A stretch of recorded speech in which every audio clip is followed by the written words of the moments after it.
Hey guys, what is going on? Welcome back to the channel. Welcome back to the portfolio. As I do with every video, I want to say thank you to all the supporters on the channel, all the subscribers, all the viewers. Immensely appreciate the support. Today, I want to go through the portfolio. As you can see here, very strong performance. The highest the portfolio has been since I established the Robinhood Portfolio about 3 to 4 years ago. Just above 715, getting up above 716,000 for the first time ever. Very, very strong performance. So that past week where the portfolio dipped, that is behind us now. And you can see very strong performance over the last 1 week of trading alone, up 97,153.45, 15.71% of the overall portfolio. So very pleased about that. Let's take a look at some of the larger positions in the portfolio.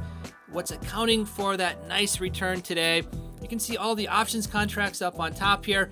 Today, I do want to talk a little bit about these. I'll talk a little bit more in depth about the entirety of the options contracts, the options premium income I've made for this week tomorrow on Friday's video. But for today, I want to talk about CGC, that $34 call up on top, as well as BA 260 for a follow-up from my prior video I put out a couple days ago talking about the tax implications of long-term and short-term capital gains, because this will definitely come into play for both of those stocks.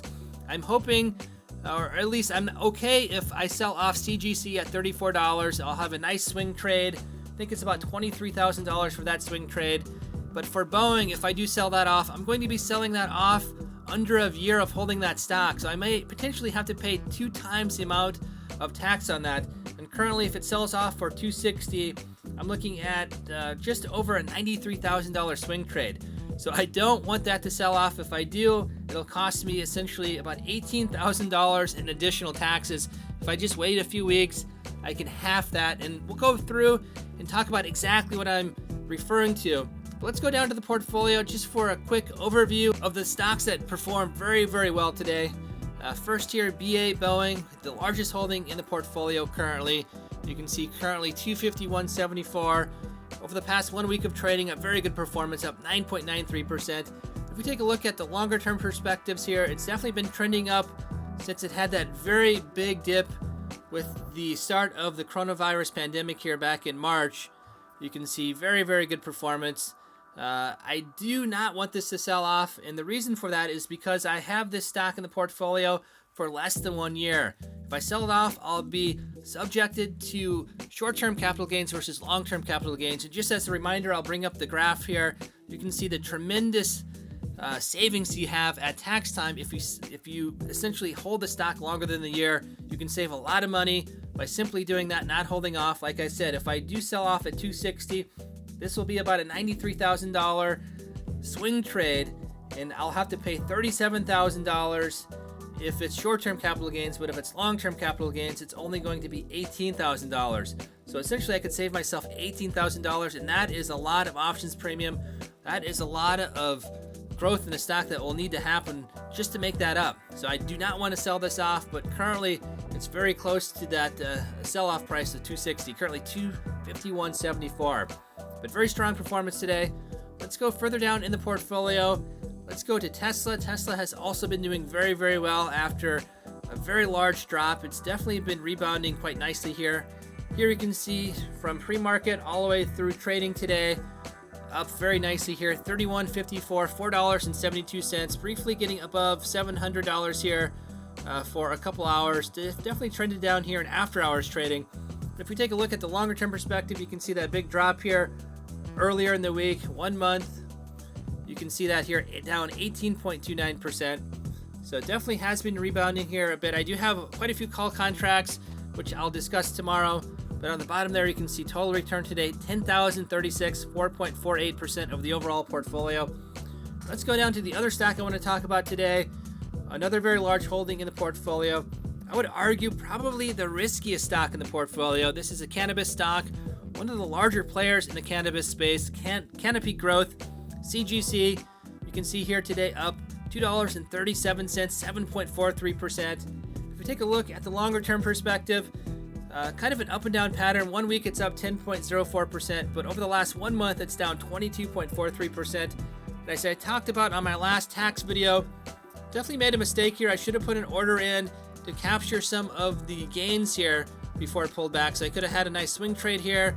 Then as it dropped down, I could have bought back at a lower price point. But let's go ahead and talk about both of these stocks. So Canopy Growth here. Unfortunately, it's hard to kind of go through all of the orders here. We'll try to do that. I'm not sure if I'll be able to tease that out.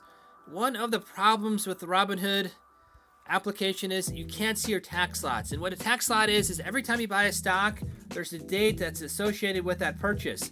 And again, for long-term capital gains, the date from the purchase, you have to wait 1 year. So let's say you buy a stock this month, next month, the month after.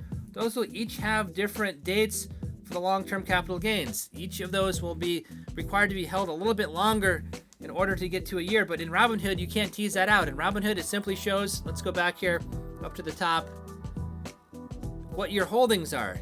So for example, here, all it shows is that I have 2,100 shares, but it doesn't show when I bought those stocks. It doesn't have the individual tax lots in the portfolio here. And when I sell off, the tax accounting is first in, first out, meaning the first stocks you buy are the first ones that you sell off. So you can't buy a stock and hold it in the portfolio and then individually choose which tax lots you want to sell off.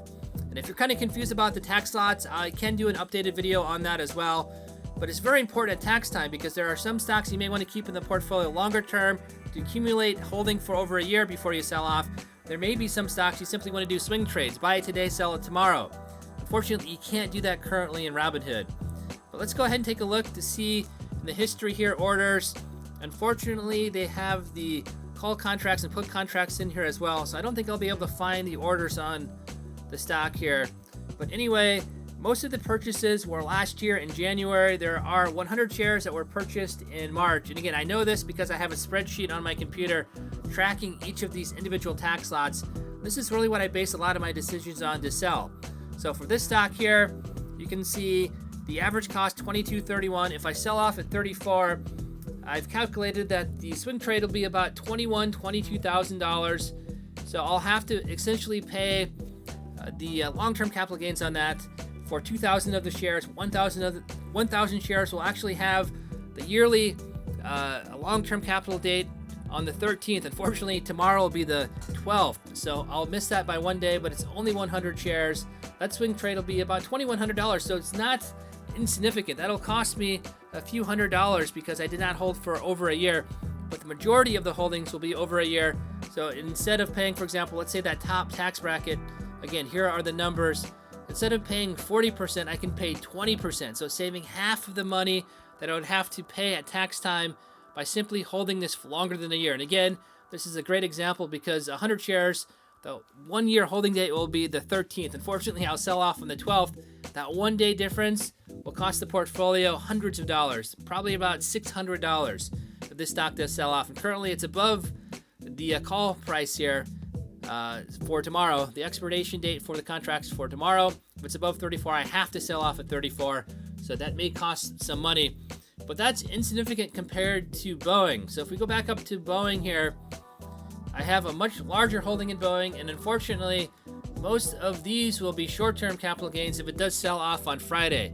So the majority of these shares were purchased in June of 2020. So if I sell this off, these will be short-term capital gains. I've calculated the overall swing trade will be about $93,000, just above $93,000. So if I sell off short-term, again, let's consider that top tax bracket here. Here are the numbers again. I'll have to pay $37,000 in tax. But if it's long-term capital gains, I'll pay $18,000, half of that. So I'll save myself $18,000. If you think about the total return being around $93,000 or so, that $18,000 is a significant chunk of that. So simply holding for a year, not selling off under a year, will save quite a bit of money at tax time. So I hope that makes sense to everybody. That's really what's driving a lot of the decisions I make on the portfolio. When I first got into investing, it really didn't pay close attention. The first tax year was an eye-opener on the amount of tax that I was paying, because in the Robinhood application here, for example, it says I made $19,000 today, but let's say, for example, I sold off, I have a $19,000 profit. I'm going to have to pay a significant portion of that back to the federal government in the form of tax, both federal and state. So you don't really make $19,000. You make more like $14,000 or less, depending on your tax bracket, because of the amount of tax that you have to pay at tax time. It's not insignificant. So again, just wanted to go through the portfolio very quickly here. Again, highlighting and mentioning some of the tax considerations to take into consideration when you're buying and selling stocks. And for the portfolio here, 2 great examples of CGC for most of the stocks that will sell off tomorrow if it does stay above the expiration, or excuse me, the strike price on expiration date of that call contract of $34. It'll be short-term capital gains. I'll pay half the tax that I will have to pay on Boeing, which will all be short-term capital gains. Again, considering that largest tax bracket, paying 40% versus 20%, saving thousands of dollars at tax time. So please take that into consideration when you're doing your swing trades. And if you can, holding longer term is always the right decision when it comes to the amount that you'll be paying in income tax. But again, just wanted to quickly go over the portfolio here. Let me know if you guys have had some similar problems in the past. Let me know if you guys are doing any options trading. Tomorrow I'll do an options update on the portfolio. Those options contracts are looking very good for tomorrow. But again, don't want to make the video too long, so I'll kind of end it here. Again, if you guys enjoy the content on the portfolio, if you guys enjoy the channel, please let me know in the comment threads down below, and we'll see you guys tomorrow.